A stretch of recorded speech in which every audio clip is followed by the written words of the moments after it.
Bonjour à tous. On va finalement embarquer dans la création des yeux que je vous ai présentés en petite vidéo la semaine dernière. Je vais vous montrer comment est-ce qu'on crée ça aujourd'hui. On va commencer par contre avec la description des différents modules de contrôle, les circuits, des contrôleurs qui nous permettent de faire ces montages-là. On connaît déjà très bien le Arduino Uno R3 ici. Celui-là, c'est pas un original, mais c'est un Eligo qui fait ça. Eligo, ça va vraiment bien. Ça va aussi bien qu'un original. On a ici la même chose que ça, mais la version Arduino Nano. Fait que c'est beaucoup plus petit. Ça, j'en ai utilisé là, dans à peu près tous mes projets. Je pouvais cacher ça dans une boîte, aller faire monter ça sur un circuit pré-perforé. Ça, on va en parler bientôt, là, de se commander des circuits pré-perforés, qu'on vient monter nos projets là-dessus. Puis ça fait exactement la même chose que ça. C'est un autre type de chip, mais c'est la même chose un ou l'autre. On a un bouton ici Reset en plus, un peu comme celui-là ici qu'on a le bouton Reset là. Il fonctionne juste avec USB. Il n'y a pas d'entrée de tension comme celui-là. Mais pour le reste, c'est identique. C'est exactement la même chose. Du temps que j'en ai fait beaucoup, puis j'avais arrêté parce que je travaillais plus au niveau des réparations, il a sorti d'autres choses aussi. D'autres modules. Il y a le ESP8266 qui existe. Puis nous, ici, aujourd'hui, on va avoir ce qu'on va utiliser dans notre projet. Ah ouais, sors de ton petit trou. Un petit ESP32. Le ESP8266 existe depuis plus longtemps que le ESP32, mais les deux sont comparables. Par contre, le 32 est plus puissant et propose aussi des fonctions de connectivité beaucoup plus améliorées. Mais les deux fonctionnent. La grosse différence entre les deux, ça va valoir environ 5$, tandis que le ESP8266 va vous coûter environ, vous allez en avoir 3 pour 5$, pour vous donner une idée. C'est beaucoup moins cher. Donc, mais pour obtenir ce qu'on va faire aujourd'hui, on va utiliser celui-là parce qu'on a besoin vraiment de faire bouger fluidement des yeux. Et lui propose la puissance nécessaire pour le faire. Ça le fait, ça. On va avoir besoin aussi pour notre projet de 2 yeux comme ça. Ces 2 petits écrans TFT qui sont numéro 1. Ça a une résolution de 240 par 240. C'est des 1.28 pouces d'affichage, ça. On a 2 comme ça. Puis pour les 3, chaque écran vaut environ 5$. Donc, ça fait 5, 10, 15$ pour créer notre projet. Fait que j'ai acheté aussi des petits, une belle citrouille, puis un petit crâne, ou dans lesquels on va mettre les yeux comme tel. Mais je voulais vous faire un petit survie parce que ça va être une première introduction. Dans la formation d'aujourd'hui, on ne rentrera pas creux dans la programmation du ESP. On va prendre un codage qui a été fait par un autre Québécois, justement. C'est lui qui a créé les yeux comme tel. Son nom est Charles Giguère. Je l'ai découvert comme ça, je ne le connaissais pas. Je l'ai découvert comme ça sur Internet parce que je cherchais des projets pour faire pour l'Halloween. Puis c'est lui qui m'est apparu, puis c'est lui que j'ai trouvé le plus le fun à faire rapidement, comme tel. Il est vraiment spécialiste en développement ESP32. Je suis allé voir sa page. Vous allez avoir les liens dans la description en bas.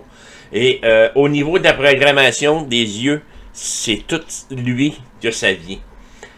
Comme je vous dis aujourd'hui, je vais reprendre même un des cours que lui a fait, une formation sur Internet qui explique en anglais comment installer les yeux, comment faire fonctionner les yeux avec un ESP32. Je vais reprendre le même cours qu'il a fait, mais en français. Puis je vais vous montrer comment est-ce qu'on peut monter ça ici. À la fin, on va remettre ça là ici. Ça va donner ça. Pas grand fil là-dedans, là. Il y a une série 1, 2, 3, 4, 5, 6, 7 fils qui partent de là, qui s'en vont dans cet écran. Oups. On va le replacer là. J'ai 7 fils ici qui partent de mon contrôleur, qui s'en va dans cet écran-là. J'ai 7 fils qui repartent, qui s'en vont dans l'autre écran ici. 6 fils. Parce que le 7e s'en va se connecter à une autre sortie du ESP32 ici pour contrôler cet œil-là, pour dire que c'est le deuxième, autrement dit. Mais, à part de ça, c'est vraiment simple. Il va falloir suivre étape par étape comment est-ce que ça se monte. Puis, en passant, il y a différents modes de paire de yeux à faire afficher. Moi, ici, là, j'ai mis des yeux de chat. Je les trouvais beaux pour mon crâne. Ça, pour mon crâne, là, ça va être parfait. Ça va être des yeux jaunes de même. Fait qu'il bouge aléatoirement, mais c'est parfait, ça. C'est ça que je voulais. Je vais vous montrer comment est-ce qu'on va monter ça aujourd'hui. Fait que, allons-y. Bon, la première chose à faire va être de brancher chacun des fils là, de l'écran vers le ESP32. C'est vraiment simple. N'oubliez pas ici que je vous parle seulement du ESP32 que je vous ai recommandé d'aller chercher. Il y a différents modèles de ESP32 et ça se peut que les pins soient différents d'un à l'autre. Même chose pour les écrans.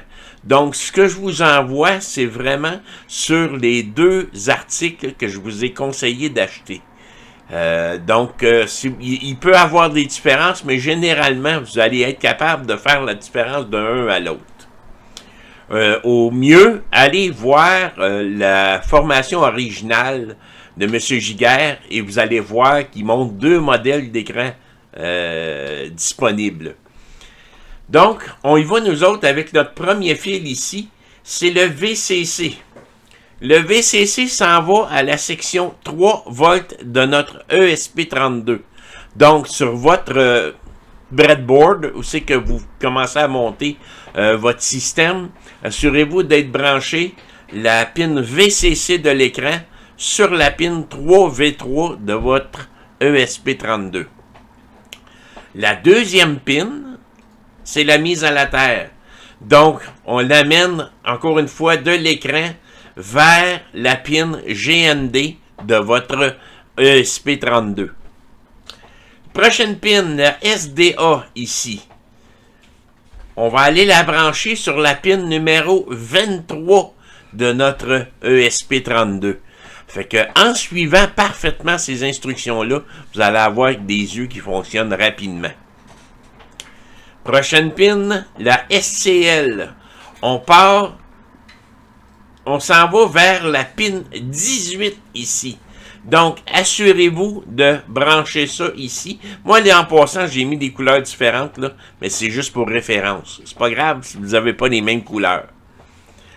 Fait que, pin 18 ici, la SCL. Prochaine pin, la CS. Et voilà. Elle s'en va à la pin 15 de votre ESP32. Fait qu'assurez-vous de rejoindre un fil jusqu'à la pin 15 de votre ESP32. Prochaine pin, DC. S'en va à la pin 2 de votre ESP32. Donc, c'est assez simple à suivre jusqu'à maintenant. Et la toute dernière, RST, s'en va à la pin 4 de votre ESP32. Donc, si vous respectez ça parfaitement, on va être en mesure de sauter à la prochaine étape, soit de commencer à charger les contrôleurs ESP32 dans votre logiciel Arduino IDE, et ensuite aller charger la programmation de M. Giguère, puis l'apporter à l'intérieur de votre ESP32. Maintenant que le montage est fait, au niveau du ESP32 et un des deux yeux, on a branché juste un pour commencer. Il n'y a pas de problème là. La première chose qu'on va faire maintenant, c'est d'aller charger la librairie des cartes ESP32 qui peut exister. mais qu'on peut mettre sur le Arduino IDE. Fait qu'on va aller ouvrir Arduino IDE.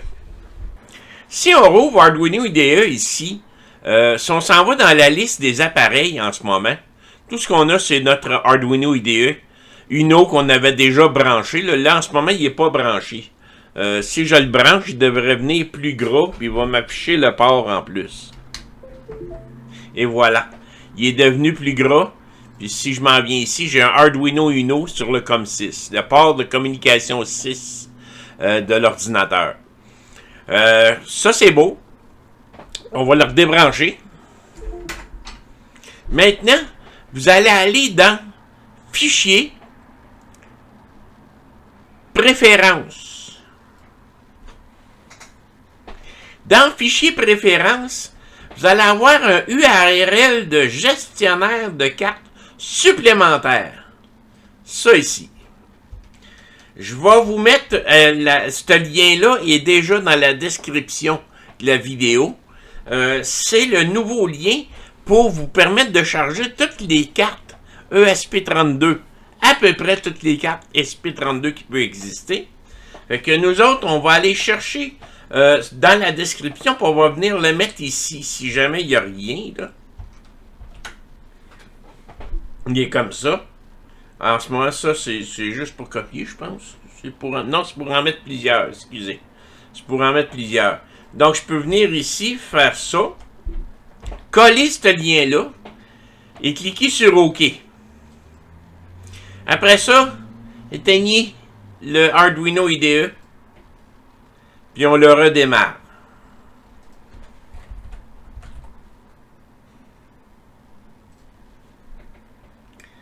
On va le redémarrer au complet.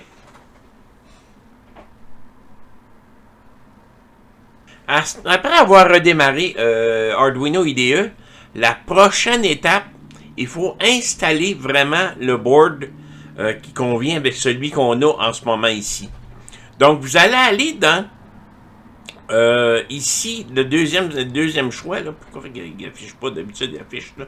Je clique dessus, c'est le gestionnaire de cartes. Et si vous rentrez ESP32 ici en haut, vous en allez avoir deux qui vont apparaître ici.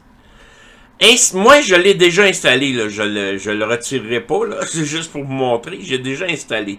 Vous allez installer le ESP32 par Expressive Systems. Et non pas le premier qui est là, là. Vous devez installer celui-ci. Et un coup que ça c'est fait, vous pouvez fermer ça. Vous allez aller ici, dans le choix Arduino ici. Vous allez brancher même, en premier de tout, votre carte. Moi, il va la reconnaître automatiquement. Je vais le faire plutôt comme si je ne l'aurais pas installé encore. Si je m'en vais dans sélectionner une autre carte et un autre port, je m'en viens ici. Je vais faire ESP32. Fait exprès, il n'affiche pas. Bon. On va descendre ici. Puis celui que j'ai besoin d'installer, c'est ESP32 Dev Module ici. Donc, assurez-vous d'installer ça ici. Et s'il est branché, moi en ce moment, il n'est pas branché. Là. Je vais faire annuler, je vais le brancher. Juste pour voir, parce qu'il est déjà installé, il devrait le reconnaître assez vite. Voyons. Bon. Si je m'en viens dans ma liste ici, moi, il voit tout de suite, là, ESP32 Dev Module. Vous, si vous n'avez pas ça, vous allez sélectionner une autre carte. ESP32. Il ne veut pas le faire apparaître. Bon, on va descendre en main. ESP32 Dev Module. Puis, il faut que vous choisissiez sur le COM4. En ce moment, il marque juste comme 1, là. Mais moi, c'est parce qu'il voit qu'il y en a déjà un autre. Probablement qu'il va vous afficher le port de série. Ici, ça peut être différent d'un ordinateur à l'autre. Ça fait que, essayez de trouver le bon qui va pour le vôtre. Je vais faire annuler. Moi, je vais venir ici. Et là, j'ai celui-là ici. Il reconnaît mon board de brancher là. Fait que c'est pas plus compliqué que ça pour installer les pilotes qu'on a de besoin pour faire fonctionner un ESP32. Un ESP32 se programme pratiquement identique à un Arduino. Mais là, ici, aujourd'hui, on va aller chercher un programme qui existe déjà, puis on va l'ajouter à l'intérieur de notre ESP32 ici. Puis après ça, les yeux vont commencer à bouger. Pour la prochaine étape, vous allez vous rendre chez GitHub. GitHub.com, c'est un répertoire où ce que tous les programmeurs à travers le monde peuvent partager leurs créations, les rendre disponibles à tout le monde pour que différents programmeurs puissent participer à la programmation et faire des modifications, apporter des améliorations et ainsi de suite. C'est laissé gratuit au monde. C'est sûr et certain que si on peut encourager le programmeur de ça, M. Giguère, il y a un lien qu'on peut cliquer pour aller lui payer un bon café. Il est ici en bas. Buy me a coffee. Ça fait que vous pouvez y envoyer un certain montant, puis je pense qu'il va être bien heureux de recevoir ça. Mais son plaisir, c'était vraiment de programmer ça, puis de le partager avec tout le monde. Fait que, en arrivant sur GitHub ici, selon l'adresse que j'ai dans la description, vous allez aller dans Code ici, et vous allez aller chercher Download Zip. Vous allez télécharger dans le fond la programmation complète de ce que vous avez besoin pour faire fonctionner les yeux sur le ESP32. On clique dessus. On va le télécharger à un endroit qu'on va se souvenir où ce qu'il est, autrement dit. Tiens, je vais l'emmener sur Download, dans le dossier Download. Puis je vais le sauvegarder là. Save. Je vois ici qu'il est rendu dans mon dossier Download. C'est pas gros, c'est 3 MB. Donc je peux aller directement dans le dossier. En ouvrant ici. Puis je vais avoir accès à ça ici. Je vais le ramener à un autre endroit par contre, parce que je ne veux pas le laisser. J'ai bien des choses en Download ici, puis je ne veux pas le laisser traîner là comme tel. Fait que je vais prendre X ici. On va l'emmener dans Documents. Plutôt dans Vidéo, Formation, Halloween. Je vais le mettre ici. Tiens. Je l'ai ici. Il est rendu dans mon dossier que je suis en train de monter là, localement là, pour mes choses pour l'Halloween. Prochaine étape, on va extraire ce fichier-là. Moi, je fonctionne avec WinRAR. Là. Il y en a qui c'est WinZip. Mais vous allez extraire ce fichier-là dans un dossier propre à lui. Fait que je vais faire un clic droit. Moi, il me donne le choix ici. Là, Extract ou SP32 LCD Round 240 Eyes Main. Ou Extract Here. Moi, je vais faire Extract Here. Puis, il vient de se mettre dans un dossier comme ça ici. Et là, je fais un double clic dessus. Il me montre toute la programmation que j'ai besoin d'utiliser pour faire fonctionner mes yeux. Si le programme principal, c'est celui-là ici, ESP32 LCDR Round 240 et ainsi de suite. Si je double-clique dessus pour l'ouvrir, pour ceux qui ont déjà utilisé Arduino IDE, vous allez comprendre qu'il y a un problème en partant. C'est normal, parce que Arduino IDE travaille à partir d'un sous-dossier. Et en ce moment, le nom du fichier ne correspond pas au sous-dossier. Fait qu'on va aller fermer ça. Et là, je vais reprendre dans mon dossier ici. Même il a essayé de le recréer. Je vais faire CTRL X. Je vais le ramener ici. CTRL V. Il a essayé de le bouger. Je vais flusher ça ici.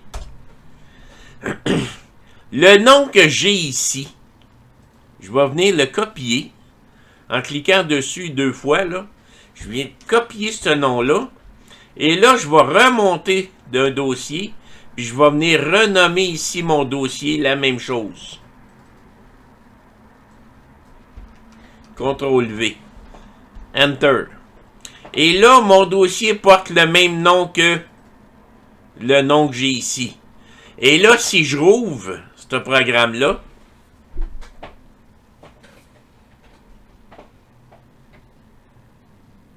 et voilà. Il vient d'aller ouvrir tout ce qu'il y a de besoin pour faire fonctionner les yeux comme tels. Avant d'aller un peu plus loin, on a des modifications à faire pour que cette programmation-là fonctionne pour nos yeux qu'on a ici. Fait qu'on va aller commencer par ça. Il faut maintenant s'assurer que la librairie TFT ESPI est déjà installée dans votre Arduino IDE ici. Si ce n'est pas le cas, ça ne fonctionnera pas. Donc, on va aller ici, dans la librairie, dans la liste de la librairie, puis on va écrire ici ESPI. Si je descends...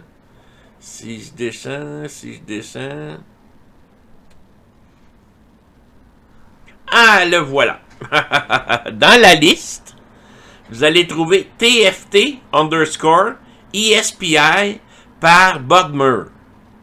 Vous devez installer ça ici. Moi, il est déjà installé, j'ai pas besoin de l'installer, il est déjà là.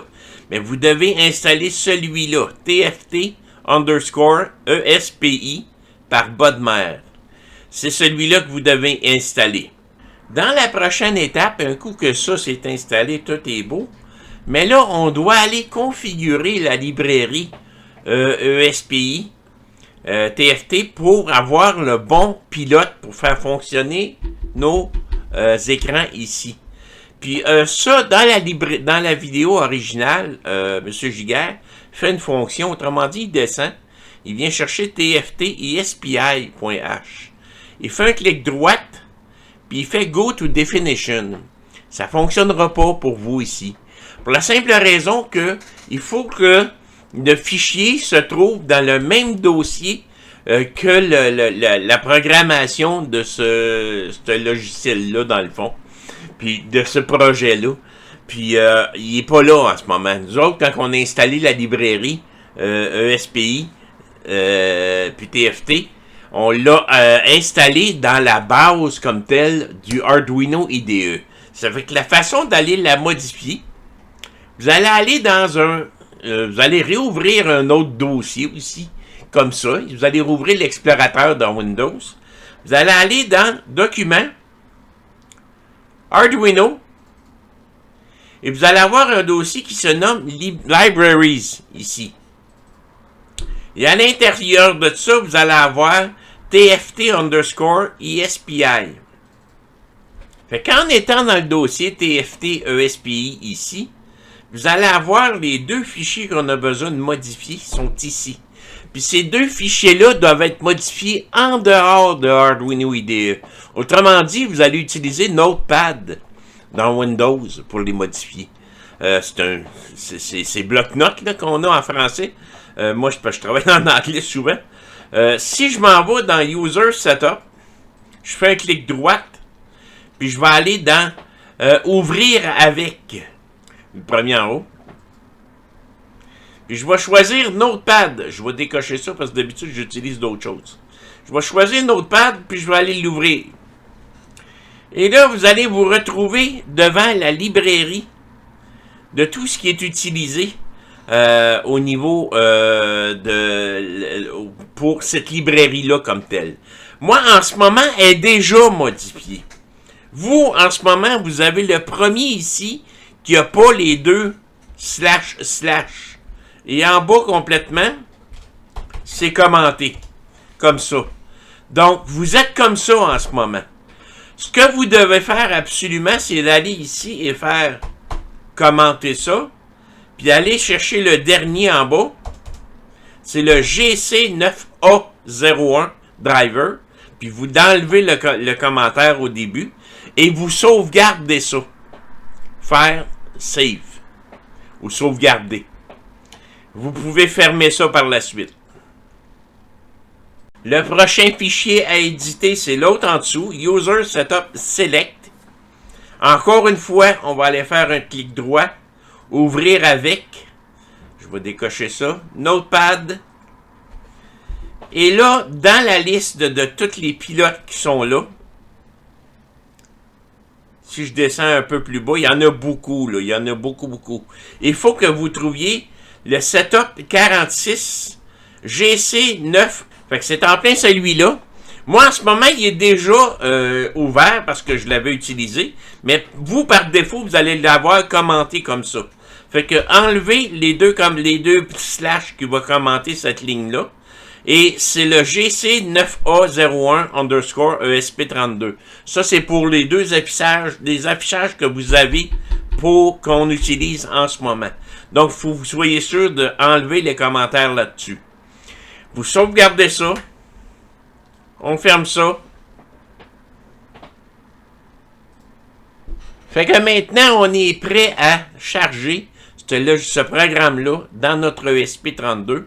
On retourne dans ça ici. On s'assure que le ESP32, le premier fichier ici est sélectionné et non pas un autre. Il y en a plusieurs là.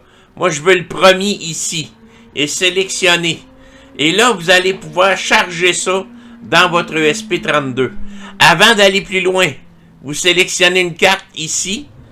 Mon ESP32 est ici. Je vais aller sélectionner une autre carte. ESP32. Ne fiche rien. Dev Module. Moi, dans mon cas, c'est comme 4. Je vais dire OK. Et là, il va m'afficher en haut comme quoi qu'il est sélectionné. Mon board est sélectionné là. Et ce qui me reste à faire, c'est de charger la programmation dans le board. Charger la programmation dans un ESP32, c'est un peu différent de ce qu'on fait avec un Arduino. Autrement dit, vous avez deux boutons sur votre ESP32. Il y en a un qui est marqué Boot, puis l'autre qui est marqué Reset. Le bouton Boot va vous permettre de charger la programmation. Mais avant de peser dessus, vous pesez dessus ici. Là, il va compiler le programme. C'est plus long parce que c'est une programmation beaucoup plus complexe pour ça. Mais quand il va afficher de charger dans le ESP32, on va peser sur le bouton. Pendant environ une seconde, on le relâche. Puis là, tout va être chargé dans le ESP32. On attend. Ça peut prendre un certain temps. Des ordinateurs vont être plus rapides, il y en a qui vont être moins rapides. Mais ça peut prendre un certain temps. Quand il marque Connecting comme ça, ben, il est en train de charger en ce moment. J'ai pesé dessus en ce moment. Et là, il a chargé. Donc, après avoir transféré le programme dans les yeux, si on retourne voir TopCam, ben, j'ai un œil qui fonctionne numéro 1. Ça fait que ça fonctionne. Si jamais ça ne fonctionne pas, assurez-vous que vous êtes parfaitement bien branché. Et s'il le faut, refaites la procédure pour modifier les paramètres comme tels. Aussi, quand que vous avez fait charger la programmation, si jamais il n'a pas été capable de se connecter au ESP32, là, c'est sûr que ça ne fonctionnera pas. Et à la seconde qui marque Connecting, vous pesez environ une seconde sur le bouton Boot, vous le relâchez, et là, la programmation va se charger à l'interne. Fait que, dernière étape, on va rajouter le dernier œil pour que ça fonctionne. La prochaine étape est vraiment simple. Tout ce que vous avez à faire, si on débranche le ESP32, et toutes les pins qu'on a là vont rejoindre les pins de l'autre côté, sauf une. Il y en a une qui va aller se brancher. Ouais, ça va-tu dans les jambes, Il y en a une qui va aller se brancher sur un autre. Autrement dit, la pin CS, la chip select, pour spécifier que c'est le deuxième œil, ça, autrement dit. Donc, on va jouer avec deux yeux. Parce qu'il ne faut pas qu'ils soient parfaitement identiques. Il y en a un qui est à gauche, il y en a un qui est à droite. Ils ne sont pas la même forme. Donc, on va commencer par brancher le VCC au VCC de l'autre.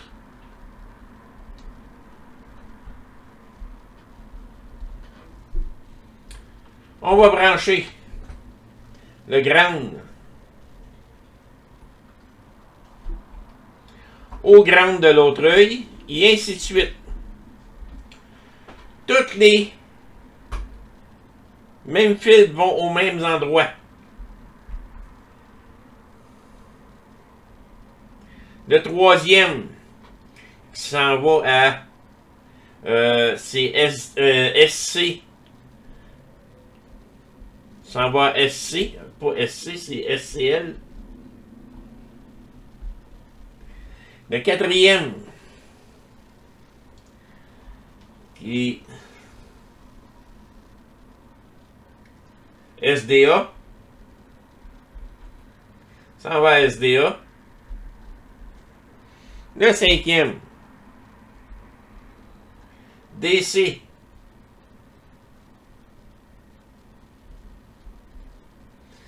S'en va à DC. Finalement, le RST.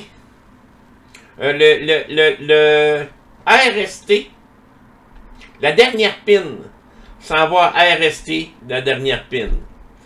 La chip select, la spin CS qu'on a ici, mais s'en va à la pin 14 de notre ESP32. Fait que c'est aussi simple que ça. Ça s'en va à la pin 14. Et là, on retourne dans la programmation parce que là, on va aller spécifier qu'on a un deuxième œil. Fait que allons-y. Donc, la prochaine opération, on va aller maintenant dans le fichier config.h.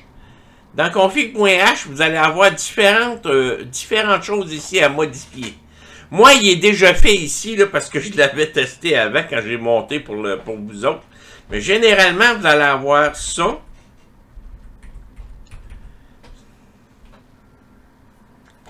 -1. -1. Comme ça. Lui à 0. Lui à 1. Donc, on repart là. Quand vous allez descendre dans la programmation du fichier config.h, première ligne ici, TFT counts. On est rendu à 2 yeux. Le premier œil ici est branché sur la pin 15. Donc, on efface ça. Le deuxième œil est branché sur la pin 14. Et voilà. Je descends un peu plus bas. Puis, number of eyes to display. Le nombre d'œils à montrer, à afficher, c'est 2. Donc, on a les 2 yeux. En ce moment, si je l'envoie comme ça, possiblement que les yeux, je vais le laisser comme ça, puis on va voir qu'est-ce qui va se passer au niveau de la programmation. Parce qu'ici, on vient réajuster le positionnement des yeux, parce que de un à l'autre, on a un qui est à position 2, puis on a un qui est à position 0. Il y a des chances qu'il y ait un œil en bas de l'autre. Donc, on va le laisser de même pour voir qu'est-ce que ça va faire. On va continuer. Il nous reste encore une ligne à aller modifier. Du coup, là, on va retourner dans le fichier, autrement dit, ici. User Setup. On va le réouvrir avec Notepad. Puis, on doit aller retirer, autrement dit, si je descends un peu plus bas, le chip select. Le chip select qu'on a choisi parce que nous, on l'a mis sur 14 et 15. Il faut absolument la ligne qui est marquée TFT CS, pin D8. Il faut aller faire un comment là-dessus. Vous allez être comme ça. Vous allez rajouter 2 slash pour désactiver cette ligne-là. Et là, vous allez sauvegarder ça. On ferme ça, on fait save. Et là, on retourne dans notre Arduino ici. Puis là, on va aller faire un test pour voir en sélectionnant le premier fichier en haut et en envoyant ça directement dans notre ESP32. Puis on va aller voir ce que ça va donner. J'ai oublié de brancher mon ESP32. On va le brancher.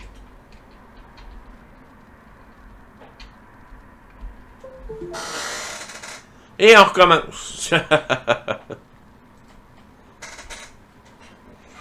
Oh, pas bien quand il n'est pas branché, là. Et voilà, le deuxième œil est chargé. Puis là, je comprends pas, il affiche pas. On va aller vérifier nos pins. Ok, c'était juste un... Si on s'en retourne, top cam. C'est juste un fil qui était mal... je joue avec, là. Mauvais contact. Mais regardez, là, j'ai un œil en haut et un œil en bas. Quelque chose qui marche pas. Si on retourne dans Screen Capture ici, dans config.h, le deuxième TFT2 Rotation, je vais aller y mettre la même valeur. On peut mettre 0, 1, 2, 3 pour jouer avec la rotation. Moi, je vais y mettre la valeur 2 encore une fois ici. Et là, je vais retourner dans le premier programmation ici. Puis je vais renvoyer ça à pas mon Arduino, mais mon ESP32. Puis là, on va voir qu'est-ce que ça donne. Ça fait qu'on va changer tout de suite de top cam. Il est en train de charger.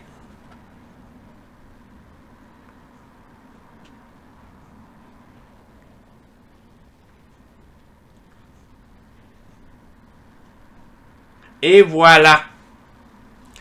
On a maintenant les deux yeux qui sont au bon endroit.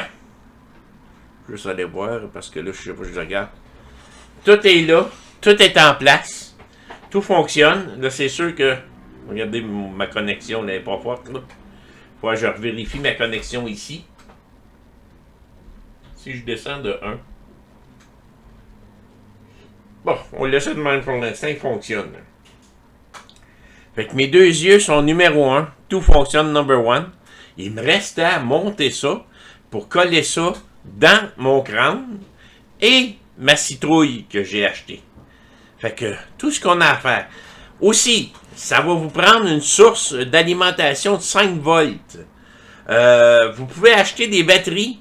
Je vais vous montrer comment est-ce qu'on peut acheter une batterie de 3.7 volts et utiliser un booster pour augmenter à 5 volts pour le faire entrer là. Une batterie qu'on peut recharger. Si vous utilisez quelque chose qui est près d'une prise, vous pouvez le brancher avec un chargeur de téléphone, il n'y a pas de problème avec une prise USB-C dans votre ESP32. Mais si vous voulez le mettre comme moi, ma citrouille est dans la porte de la maison, mais là, je vais mettre un battery pack, autrement dit, qui va permettre de faire fonctionner mes yeux sans fil, rien. Il n'y a pas rien qui va être branché dessus. Dernière chose que je voulais vous montrer. Les yeux sont montés ici. Si je m'en retourne dans Screen Capture, je retourne ici dans config.h, c'est ça. Config.h. Par défaut, c'est les yeux par défaut qu'on utilise ici. Fait que c'est Default Eyes.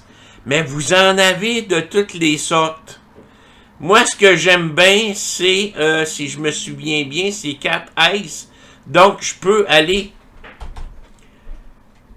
enlever ça, aller chercher Cat Eye ici. Je me souviens pas si c'est celui-là. On va l'essayer. Puis je l'enlève. Je l'envoie dans mon ESP32. On va regarder ce que ça donne.